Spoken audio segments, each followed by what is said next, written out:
Welcome to Simsbury Town News. My name is Dominique Avery. Unless you've been under a rock for the past 9 years, you very likely have heard that Simsbury is a bike-friendly community. We were named as Connecticut's first bike-friendly community by the League of American Bicyclists in 2010. And after a lot of work by Simsbury residents and town officials, Simsbury was the first Connecticut community to also be given a silver bike-friendly designation. Why did this all come about in Simsbury?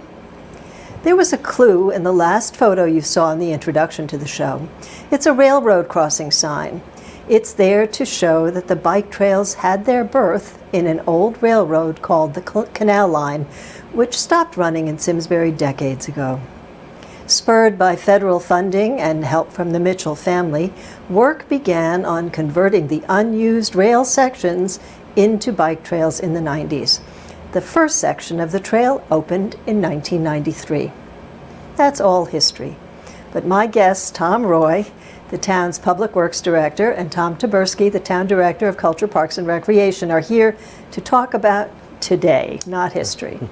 We're going to look at what being a bike-friendly community means for town officials, what's in the works for the bike trail connection to Tariffville and then Bloomfield, as well as to get an update on the Bridge of Flowers Park construction and the naming of the park that they're working on. Welcome to both of you. I'm so glad to have you back. Thank you. And I've had the pleasure of interviewing you both. So, Tom, I'm going to give you the first question. I know you're a bike rider yourself, but what I want to know from you is, what does being a bike-friendly community mean for the parks and for the Department of Public Works? Well, it's interesting because I think a lot of time people think of Department of Public Works as paving and snow plowing and heavy trucks, and bicycles don't often come into play. As you mentioned, I am a bicyclist. I ride to work fairly frequently, and I know when I first started riding my bike to the highway department, they were pretty surprised, to say the least, that I wasn't showing up in a pickup truck. It's something I've done for years, and it was a great fit when I came to work for the town of Simsbury. Simsbury, I think, going way back to, like you said, with the creation of we had some of the first rails to trails bike lines in Connecticut. And with that, I think they really saw the advantages to the community, offering something that makes Simsbury the place you want to live. I often think in town government, one of the things that we have a responsibility to do is promote the town to make sure that people want to live here and stay here. And I think the biking is just one way that we've done that. There's also a number of benefits, I think, to the community in terms of both health and wellness, but also economic benefits associated with, you don't think about it, but really when somebody chooses to ride their bike in Simsbury, that's tourism. And if they're starting their bike ride here with their friends, perhaps they're going to go over and stop at one of our restaurants. Maybe they stop at one of our local pubs, and they're going to spend money, and they're going to be here. And maybe they see the Performing Arts Center, and that says, hey, maybe this is where we want to come the weekend. So get back to the department. What do you actually have to do? I mean, I've seen, I know there's a bike trail that's about 14 miles through the town that has sharrows on it. What is that? Okay, we have, as you mentioned, both on-road and off-road facilities. What we did a number of years ago is we painted, as you said, sharrows, which are a designation which simply help both motorists and bicyclists recognize that's an area where you should expect to see cyclists. And in doing that, it enhances the safety. It doesn't necessarily make it, you still need to use caution if you're cycling. You still need to use caution if you're driving a car. But it was a way to hopefully make motorists aware of the cyclists and to make the cyclists more comfortable to ride on our roads. So I've noticed on those roads that those signs disappear. They wear away. But then suddenly the other day I was driving down the road and I saw new ones. So do you have to paint them? We have to paint them about every other year, give or take. It's one of the things that Public Works does, is a lot of stuff we do, really, unless you're paying attention, you don't see it. We have to repaint the center lines and the edge lines, and it's all part of what we do. And certainly refreshing the sharrows is one of the things that the guys do this time of year. We certainly have a few more areas that we're looking at into the future to again, keep building on our previous successes. Okay, so now to the bike trails, the rail to trails, the former rail lines, who takes care of those themselves, those bike things, whatever, with the trails, like former canal line? It's really a combination of the two departments. The Parks and Rec department does, I'd say, the more general daily maintenance, where the Highway department and the Public Works department focuses on the larger, the repaving, the reconstruction, some of the bigger construction activities. Do you have those on a schedule? We have a number of projects forecasted out over the next few years. In the next couple of weeks, you'll see us repaving the trail that runs along West Street. We're trying to get that done before school starts. And then we're going to be tackling some of the deficiencies in the trail south of Canal, all the way to the Avon border. So you're going to see a lot of work over the next couple of weeks. So, okay, so that's what you're doing this summer. Mm-hmm. What happens when it snows? Are they just, do you just leave the snow there? Or what? It's interesting. One of the questions we do get is why do we choose to only clear snow off of select portions of the trail? Generally, we only clear the snow on the sections where the trail is effectively functioning like a sidewalk, where it is adjacent to a roadway. And part of that is because the trails can be used for cross-country skiing, for snowshoeing, and it's great, especially in the northern section of the trail. You can look down from 10 and you can see the tracks where a lot of people do use it for cross-country skiing, and in that way it becomes a year-round activity. But that portion of the canal line from whatever the street is near Abigail's to Avon, do you do that? That's not pedestrian. You just leave that. That's right. The snow stays.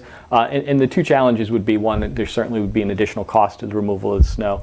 And more importantly, if we begin removing the snow, we also have to be looking at adding anti-icing agent, salt, to make sure that it doesn't have a refreeze and you have slips and falls. So on to topic number 2, and we've been totally ignoring you. That's all right. So there, I know the state gave Simsbury a grant to extend the bike trail from 10202 to Tariffville. That was a couple of years ago. Where are we on that? Okay. It's an awfully large project, and it's actually a combination of 3 projects. The first project, which is being set for active construction spring of 2020, is the connection of Tariffville into Bloomfield. The Bloomfield piece is under construction right now. The Simsbury portion is under final design. It's a little bit complicated in that we're working with another town, we're working under a grant, and we're also working with Connecticut Department of Transportation. And sometimes these things take time, but the nice thing that working through this process also means that we're receiving a significant portion of the funding through the grant. The next phase of that project, which should follow the very following year, hopefully will be the connection between the intersection of Route 10 and 315 into Curtis Park. And again, if you can imagine having the ability for kids to ride along the trail and make it to soccer practice on a weekend, that'll be great. And then the last piece is going to probably be one of the more spectacular pieces of trail and more exciting pieces of trail. It's going to be from Curtis Park into Tariffville. And part of the challenge there is the correct alignment and whether we follow the old rail bed, are we down near the river? We have to balance environmental concerns, but I think it could be really an exciting piece. I can't even imagine where you're going to put that. And isn't there a hill there? There's a little bit of a hill, and that's actually one of the barriers in terms of cycling within the community. It is very hard to ride a bicycle from downtown Simsbury to downtown Tariffville. That is a hill that, other than the most experienced cyclists, it's very challenging. No, it's narrow, right. High speeds, and that's where we just a year ago completed the pedestrian bicycle master plan. And part of that was to identify those areas, those gaps, where safe bicycle transportation was not really available.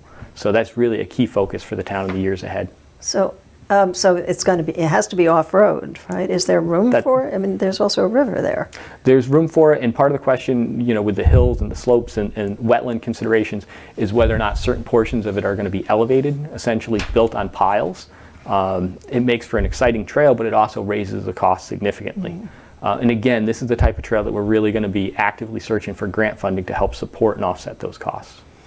So, Tom Tyburski, so do you have a role with bike trails? And We do. The Culture, Parks, and Recreation Department maintenance staff currently it takes care of the mowing, the tree trimming, repair of the fencing that's along the bike trails. We're currently going to be, this past spring we studied the trees and the fencing along the entire trail that runs through Simsbury.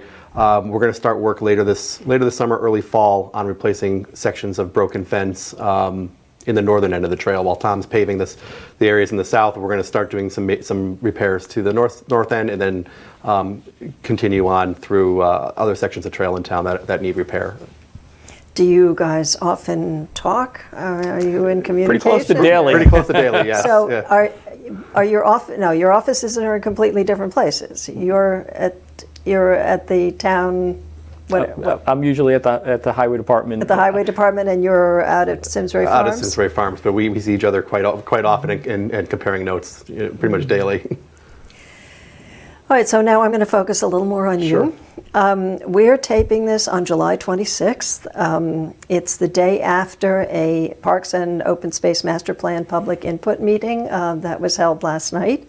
I'd love to get an update on what kinds of things people were interested in and suggested, and what happens next. Sure, we've heard a lot. So we've actually had, we just finished 3 days of focus groups and stakeholder meetings with people from the community, everybody from the local bicycle groups, to the organizers of the youth sport leagues in town, to town boards and commission members involved with land use, the Park and Recreation Commission, people who use our facilities, the pools, the camps, those kind of things. And we had some really interesting conversations. Some of the things that have come back that people are looking for are the Simsbury Meadows parking lot behind the band shell. A lot of the trail users, the Performing Arts Center board members, members of the community who use the playground, they would like to see that parking lot improved in some way. They'd like to see restrooms somewhere along the trail, permanent restrooms along the trail. They'd like to see a splash pad in town. That's a big thing. Why is that such a big thing? I don't get it. A lot of communities are building them now. It's a chance for it's basically a water playground in some respects, and there's all kinds of designs that you can do with it. But it's a social thing for parents and their children. Kids who can't swim can still use the park. You can choose to get wet or not get wet if you were there. Some people say it's easier to supervise your children. If you have 3 children at a pool, it's hard to keep your eyes on all 3. But if they're on a splash pad that has 0 depth, you're not worried about any kind of an accident where your eyes are off your children. I have to interject here. I grew up in Greenwich Village, and the central thing in Greenwich, in Washington Square Park, is a big round fountain with spraying water in the summer. So to me, a splash pad sounds awfully old-fashioned. Yeah, everything comes around again. Yeah, it's really interesting. That splash pad has been of interest to a bunch of different groups. I think they'd like to people would like to see more parking near our trailheads in town. More people are hiking than they used to, so they'd like to see some of the trailheads improved. They suggested some improvements to Simsbury Farms, renovations to the playground, and other of the small pocket playgrounds in town, like West Mountain Park and Tariffville Park and the one at Memorial. They'd like to see some updates to those. They'd like to see us preserve our open space in town and talk to us a lot about what level of maintenance they'd like to see. Some places where we have open space, they'd like to see it just left and let it grow as a natural forest, where others we're hoping that we could preserve the meadows so that some of the bird species aren't pushed out by the trees and that kind of thing. But yeah, it's been a lot of interesting conversations. We had 50 or so stakeholders in our focus group meetings, and we had about 40 people come to the public session last night. With lots of different views. Our consultants presented what they had heard over the 2 days previous, and let people react to it. And we are going to post the PowerPoint presentation that the consultants had put together. That'll be on the town's website next week at some point. And I have 2 questions. One is there's going to be a survey for people who couldn't make it? Yes, yes. There will be there's going to be a comprehensive survey that we're hoping as many people in town will fill out. We hope to make it available around the beginning of August. We're just putting the final touches on it now. But that survey will be available from August to somewhere in mid-September. That survey encompasses rec department programming, parks, facilities, and questions about open space and what people would like to see in their open space. Did you get any kind of presentation on the idea of getting a campground in Simsbury? It came up. A few of our focus groups brought that up. So that was actually in the PowerPoint presentation last night. That RV camping, ecotourism, a number of our stakeholders had mentioned that to us. Yes. Do you have any input? Well, I happened to be at the meeting last night, so it's great to hear the recap. And like I said, it's always interesting to hear When you open up the floor just to wide open questions in the direction that some of the residents go, and it was interesting as town staff just to be there to listen and kind of get a better feel for what people might be interested in. Yeah, so I posted that the meeting was happening on Facebook, and I said that it was a meeting for people to go to, but all kinds of people made comments, including Splash Pad, which came up often. And then somebody in town hall said that they were capturing them. Yes, yep, we have given those comments, and thank you for helping us get the word out.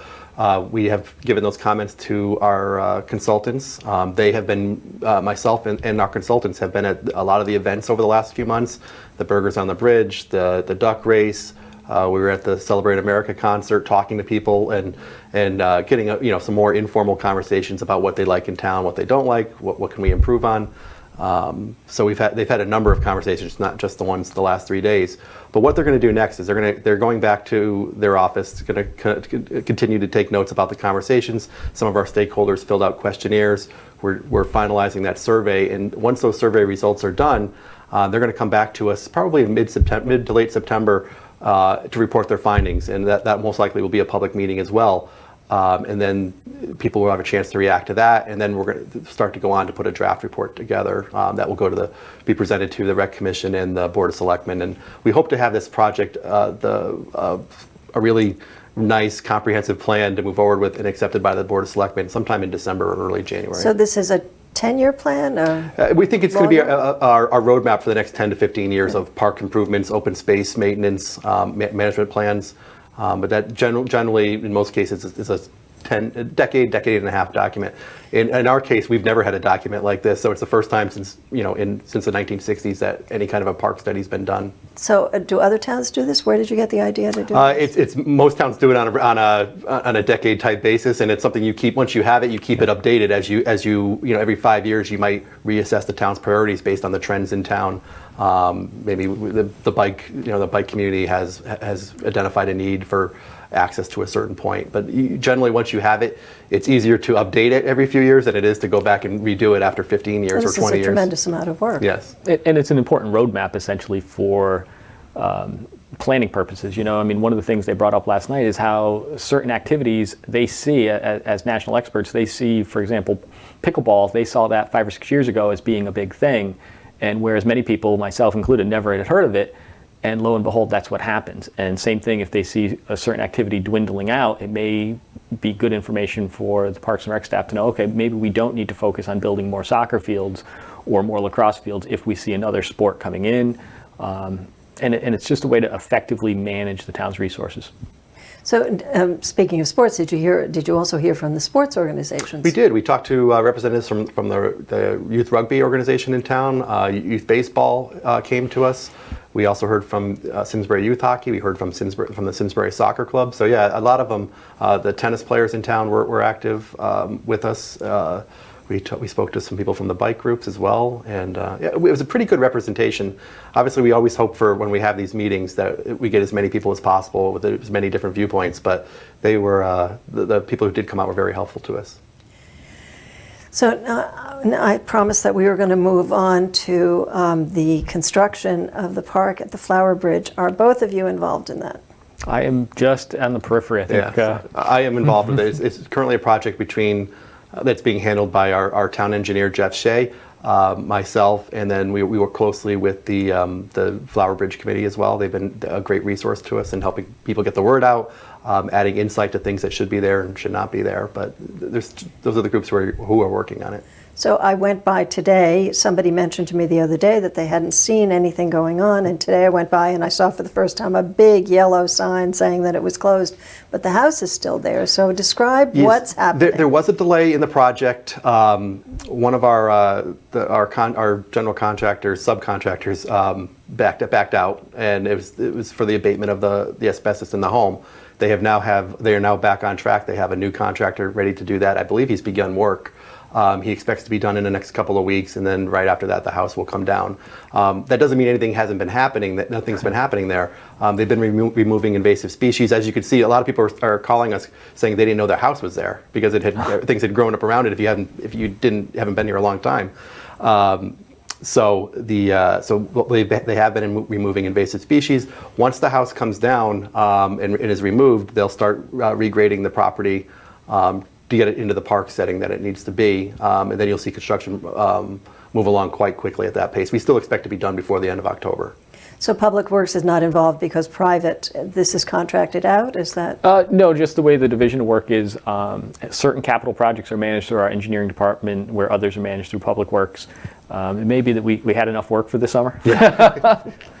Gee, I actually, well, I'm going to just tell us a short story. When I was at the concert, the Celebrate America concert, I was sitting at a table with some friends, but there were some other people at the table, including someone who used to work in Public Works and who lives in Granby. And I asked him, I said that I thought that what Simsbury's Public Works Department did was incredible in terms of snow clearance, et cetera. And I asked him whether Granby was as good, and he said, no, not at all. In any case. No comment. No comment. Okay, so I wanted to follow up. So just for people who haven't been paying close attention, once the house is down, what is going to be there in this park? So yeah, it's exciting. You're going to see. If you've loved going to the Flower Bridge, you're going to love going to that location now. There's going to be a pavilion there, much like the one that's at Simsbury Farms, if people are familiar with it, by the tennis court. That pavilion will have electricity. There'll be 3 or 4 picnic tables underneath that.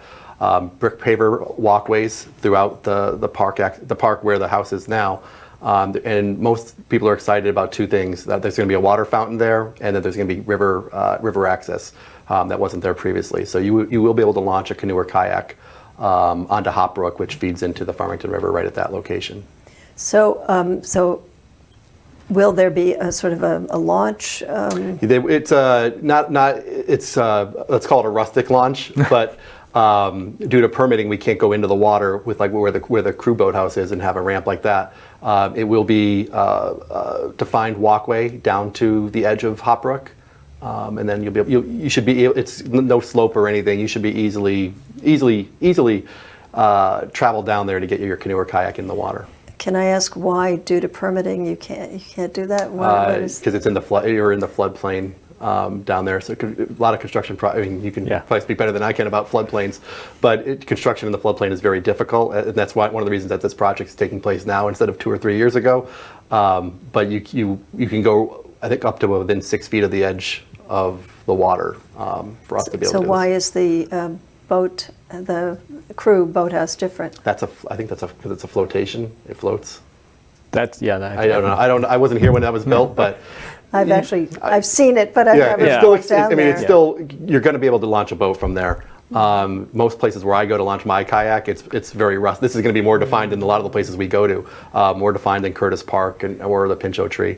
Right. There are also going to be bike racks there. Along with removing the invasive species, we're replanting with native species. It's going to look, the bank along Drake Hill Road is going to be landscaped.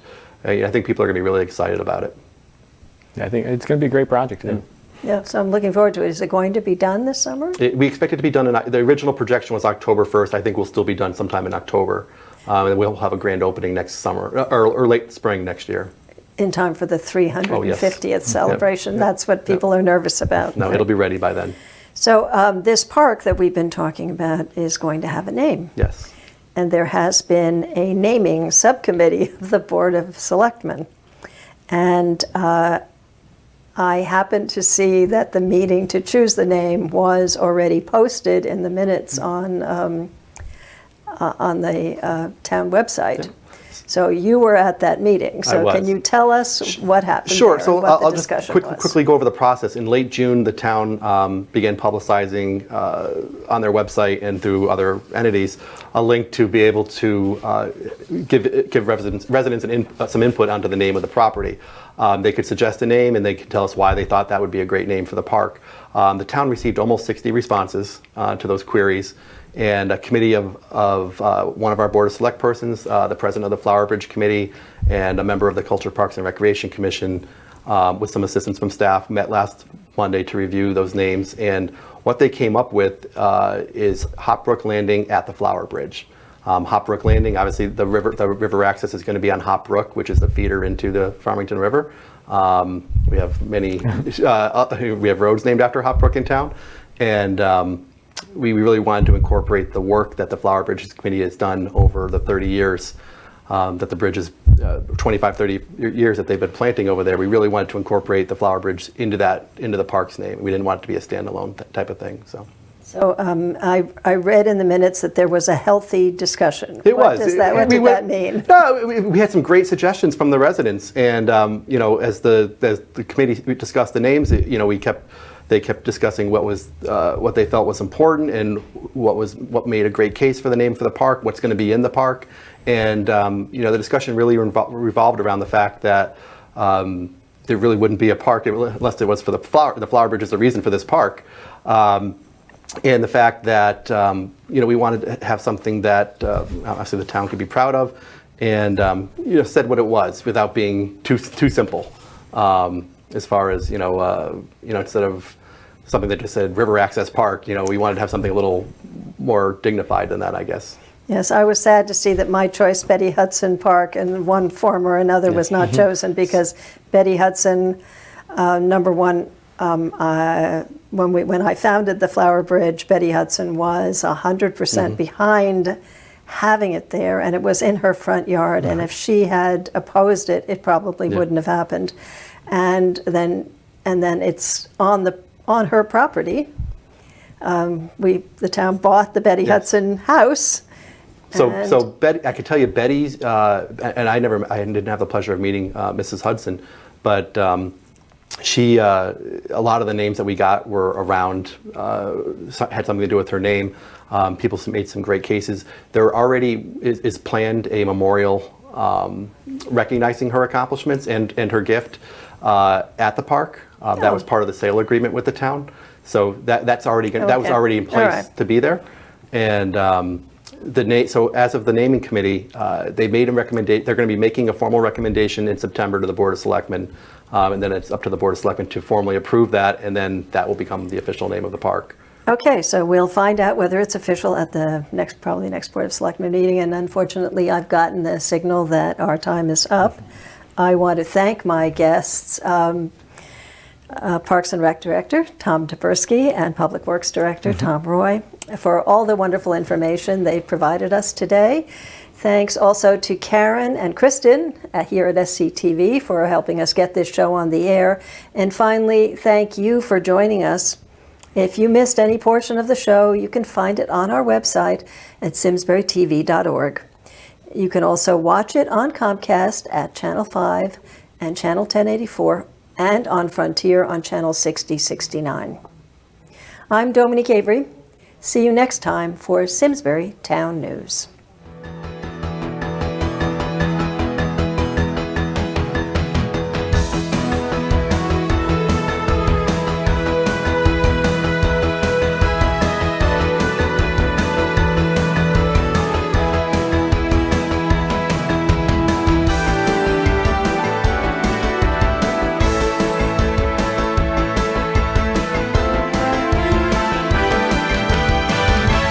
Funding for Simsbury Community Television is provided in part by contributions from viewers like you. Thank you.